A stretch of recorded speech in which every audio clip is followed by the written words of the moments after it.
একদম দোকানের মতো শিক কাবাব যদি বাড়িতেই তৈরি করে নেওয়া যায় তাহলে কি আর বাইরে থেকে কিনে খাওয়ার প্রয়োজন হয়?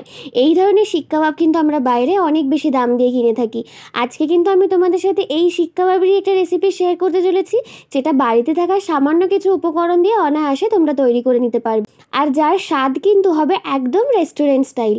তার জন্য প্রথমেই একটা বাটির মধ্যে নিয়ে নিলাম কিছুটা টক দই, আর টক দইটা কিন্তু অবশ্যই জল ঝরিয়ে নেবে। এর সাথেই দিয়ে দিলাম পরিমাণ মতো লবণ, কিছুটা শুকনো লঙ্কার গুঁড়ো, আর তার সাথে কাশ্মীরি লাল লঙ্কার গুঁড়ো। তার সাথেই দিয়ে দিলাম হলুদ গুঁড়ো, ধনের গুঁড়ো, জিরের গুঁড়ো, আর দিয়ে দিলাম 1 চামচের মতো আদা রসুনের পেস্ট। এরপরে এর মধ্যে দিয়ে দিচ্ছি কিছুটা সর্ষের তেল, দিয়ে সব কিছু কিন্তু খুব ভালো করে মিশিয়ে নিচ্ছি। ভালো করে মিশিয়ে নিয়েছি মশলাটা। এবার এর মধ্যে আমি চিকেনটাকে অ্যাড করে দিচ্ছি। এখানে আমি বোনলেস চিকেন নিয়েছি, আর চিকেনগুলো কিন্তু একটু ছোট সাইজেরই কেটে নিয়েছি।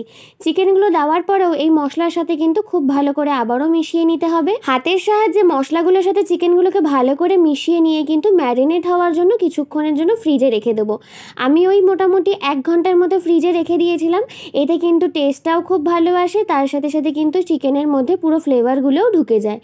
1 ঘন্টার মতো ফ্রিজে রেখে দেওয়ার পরে কিন্তু আমি চিকেনগুলোকে বের করে নিয়েছি। আর দেখো, চিকেনটা দেখলে বুঝতেই পারবে মশলাগুলো কিন্তু খুব ভালো মতো চিকেনের সাথে লেগে গেছে। এরপরে এরকম ছোট ছোট কিছু স্টিক নিয়ে নিয়েছি, আর এই স্টিকগুলোকে কিন্তু অবশ্যই কিছুক্ষণের জন্য ভিজিয়ে রাখবে, নইলে কিন্তু কাবাবগুলো বানানোর সময় শিকগুলো পুড়ে যেতে পারে। এই স্টিকগুলোর মধ্যে দেখো এবার এক এক করে চিকেনগুলোকে নিয়ে মশলা সমেত ভালো মতো গেঁথে নিচ্ছি। আর এই একটা স্টিকের মধ্যে মোটামুটি আমি 3 থেকে 4 পিস মতোই চিকেন অ্যাড করবো। কাবাবের মধ্যে চিকেনগুলোকে দিয়ে তার ওপর থেকে কিন্তু আমি আবারও একটু মশলাগুলোকে গায়ে লাগিয়ে নিচ্ছি।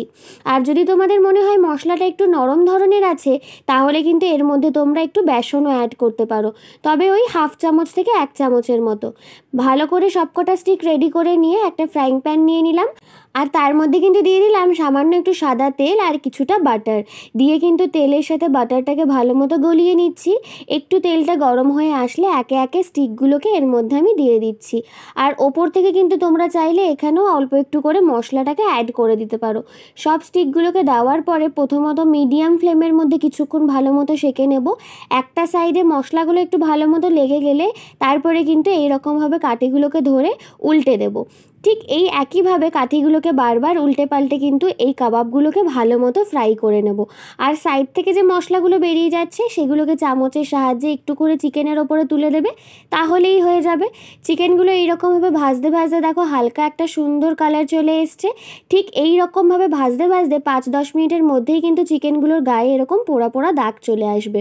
আর আমরা তো সবাই জানি কাবাব একটু পোড়া পোড়া টেস্ট না হলে কিন্তু একদমই ভালো লাগে না। মোটামুটি এখানে কাবাবগুলো কিন্তু 80% ডান হয়ে গেছে। এরপরে কিন্তু কাবাবের মধ্যে যে স্মোকি ফ্লেভারটা থাকে সেই ফ্লেভারটা দেওয়ার জন্য এই স্টিকগুলোকে এরকমভাবে নামিয়ে নিয়েছি, আর গ্যাসের ফ্লেমটাকে এরকমভাবে হাই করে ডাইরেক্ট কাবাবগুলোকে ধরে 2 সেকেন্ড থেকে 3 সেকেন্ডের মতো একটু নেড়ে চেড়ে নিলাম এইভাবে। ব্যাস, কাবাবগুলোর মধ্যে কিন্তু একটা সুন্দর স্মোকি ফ্লেভারও চলে আসবে। প্রত্যেকটা স্টিক এইভাবেই কিন্তু আমি করে নেব। তোমরাও কিন্তু একবার চাইলে এই রকমভাবে বাড়িতে কাবাবটাকে তৈরি করে দেখতে পারো। দুর্দান্ত লাগে খেতে, কোনো অংশে কিন্তু রেস্টুরেন্টের থেকে কম নয়, একদম রেস্টুরেন্ট স্বাদেরই হয়। আমি তো এখানে টমেটো কেচাপের সাথে সার্ভ করেছি, তোমরা চাইলে গ্রিন চাটনিটাও দিতে পারো, আর তার সাথে কিছু স্যালাডও অ্যাড করে দিতে পারো। তোমরাও একবার ট্রাই করে দেখো, আর তার সাথে আমাকে জানাতে ভুলো না কেমন লাগলো। আজকের ভিডিওটা এই পর্যন্তই। ভিডিওটা ভালো লাগলে লাইক আর চ্যানেলটাকে সাবস্ক্রাইব করে দিও। এর সাথে সাথে ফেসবুক পেজ থেকে দেখলে পেজটাকেও কিন্তু ফলো করতে একদম ভুলো না।